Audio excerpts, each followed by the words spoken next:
What's going on, guys? Welcome back to my channel. The video I have for you today is the movies are coming for June of 2024. This is where I give you an early preview of what movies you could possibly find at your local movie theater the following month. Now, the month of June is looking like a complete ghost town compared to the month of May, which was so overly saturated with so many brand new releases. But the month of June really only has 6 major releases. Of course, there could be some smaller films added on to the schedule at any time. It's probably going to happen, but these are the 6 main brand new releases that I'm going to focus on in today's video. So starting off with June 7th, we have Bad Boys: Ride or Die, the 4th installment of this very popular franchise with Will Smith and also Martin Lawrence. Now, I have seen the trailer for this movie numerous times, and I do have to say, it's looking good. It's looking good. It's looking like a lot of fun, a lot of action, and it's going to be very interesting to see if the box office for Bad Boys 4 is affected by what happened with Will Smith at the Oscars with the slap heard round the world. Now, I hate to bring this up because it did happen about 2-3 years ago. It's been years since the incident. However, this is the first major movie in theaters since that incident occurred, so there's really nothing else to go off of. The only other project that Will Smith did around the time of the slap was an Apple TV movie called Emancipation. So we really can't gauge if anything affected that movie. I don't think Emancipation was the most popular film on Apple TV Plus at that time, but it's going to be interesting to see what this movie brings in because, like I said, first major brand new release in theaters for Will Smith since the slap. But I think because it's been a couple of years, people are over it. People are moving on. Maybe they forgot about it. Maybe you forgot about it until I mentioned it in this video. Who knows? But all I know is I'm going to go and see this movie because it looks like a heck of a lot of fun, like I said. And these directors, they just know what they're doing. I believe they are the same directors from the previous film, from Bad Boys for Life. And that movie I really loved as well. So I'm looking forward to Bad Boys: Ride or Die. I'm definitely checking it out opening weekend. So moving on to the other major brand new release on June 7th, we have a brand new horror film from the House of Shyamalan. It is called The Watchers. Now, the reason why I say the House of Shyamalan is because it is produced by M. Night Shyamalan. However, his daughter is the director behind the project. Now, the trailer for this movie, I have seen numerous times as well. They are marketing this film very nicely. It seems like every movie in the month of June is being very well marketed and advertised. You should know that these movies are coming in the month of June. So with The Watchers, I think this trailer is very interesting because they're not giving too much away as far as what's happening, why are they in this situation, what's the twist, because usually with a Shyamalan movie, hopefully it doesn't matter if it's the daughter or not, there is a twist going on.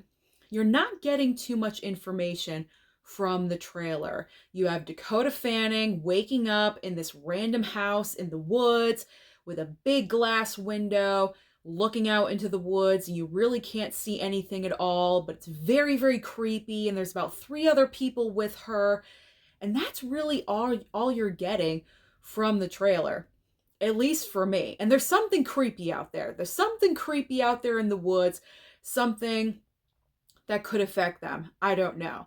I may go and see this movie in the theater. I'm not really sure though, because I don't know, there's something about it that's kind of holding me back for some reason. I'm not really sure why. Not like I'm overly scared. I'm not overly scared of it. But it just doesn't seem like if I have to choose that weekend, I'm going to choose to see Bad Boys: Ride or Die and not The Watchers. However, I could always see it at another time, of course, but if I don't have the time, then I'm going to sacrifice The Watchers. But it does seem like it's going to be a very good horror film. Maybe it'll crack top 10 of the year. Fingers crossed, hopefully, because this year for horror movies so far has kind of been a little bit disappointing. So hopefully The Watchers can kind of just turn things around. Halfway through the year, let's start turning the horror movies around. So this one I could very much see performing very well at the box office. So now I am moving on to, by the way, my face is all red. I know it's all red. My windows are closed. I'm very hot in here. Sacrifices have to be made so you guys can hear me. So I apologize about the weirdness of my face, but we are now into summer and this is what occurs. Okay. So just ignore what I look like. Just listen to me. That's all. Just listen to the sound of my voice. Okay. June 14th. June 14th has one major brand new release, and I do think this movie is going to make a lot of money. It is Disney Pixar's Inside Out 2. I have seen the trailer for this numerous times.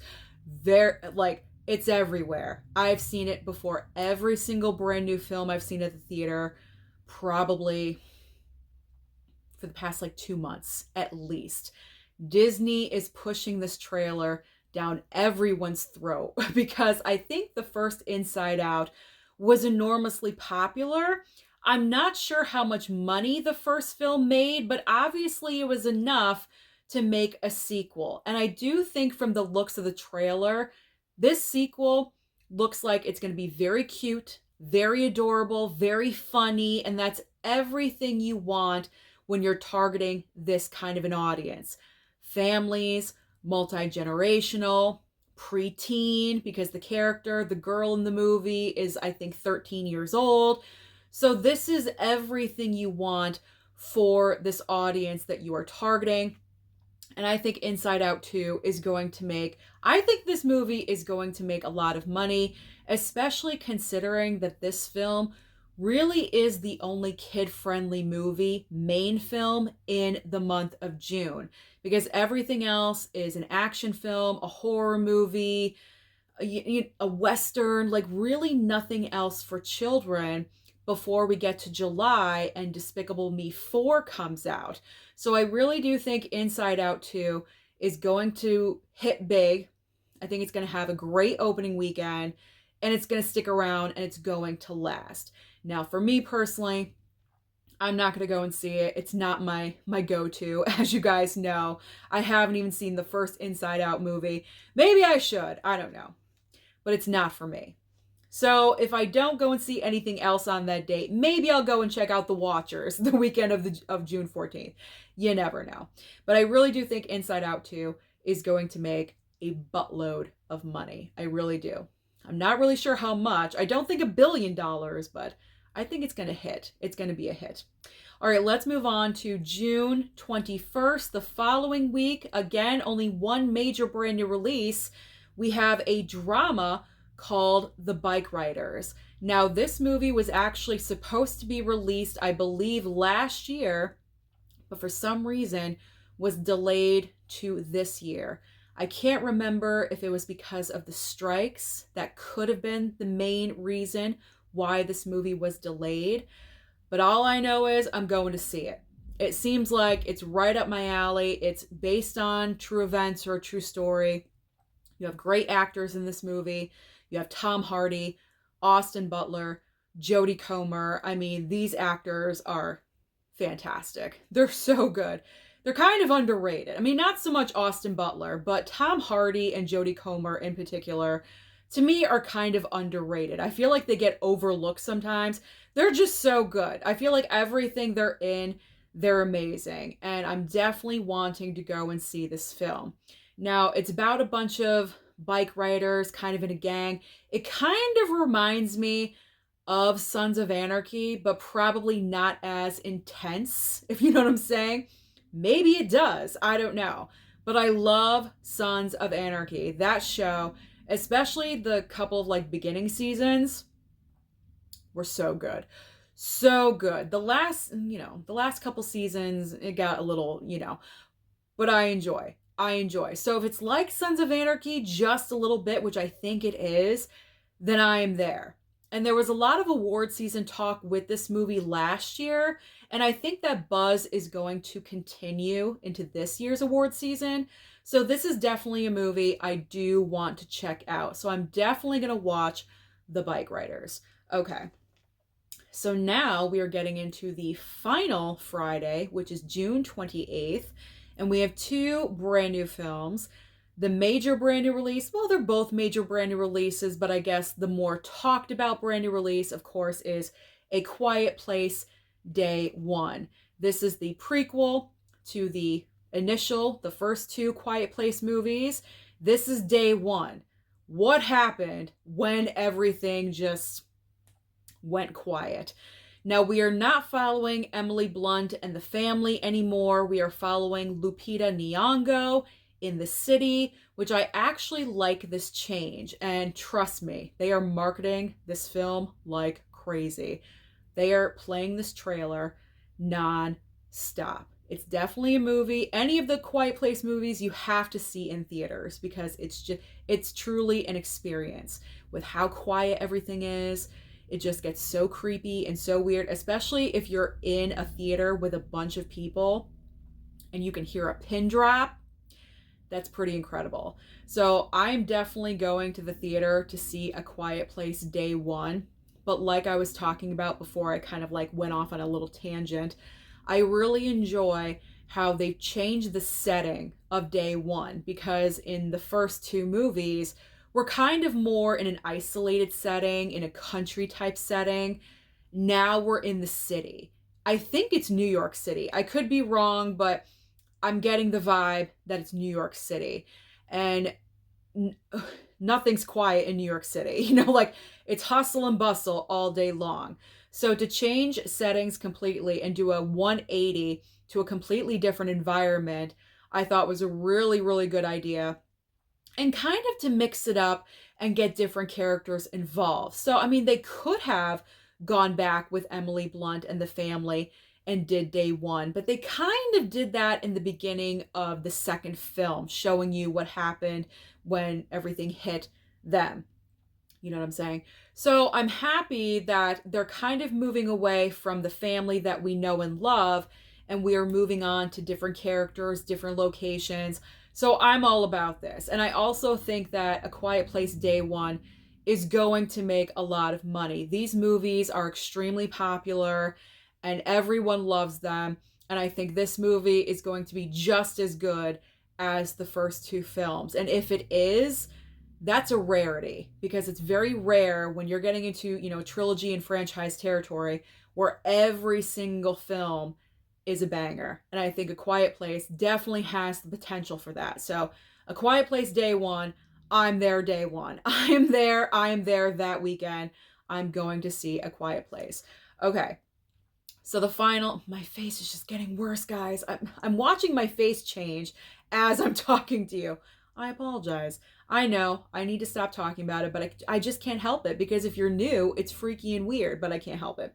Okay.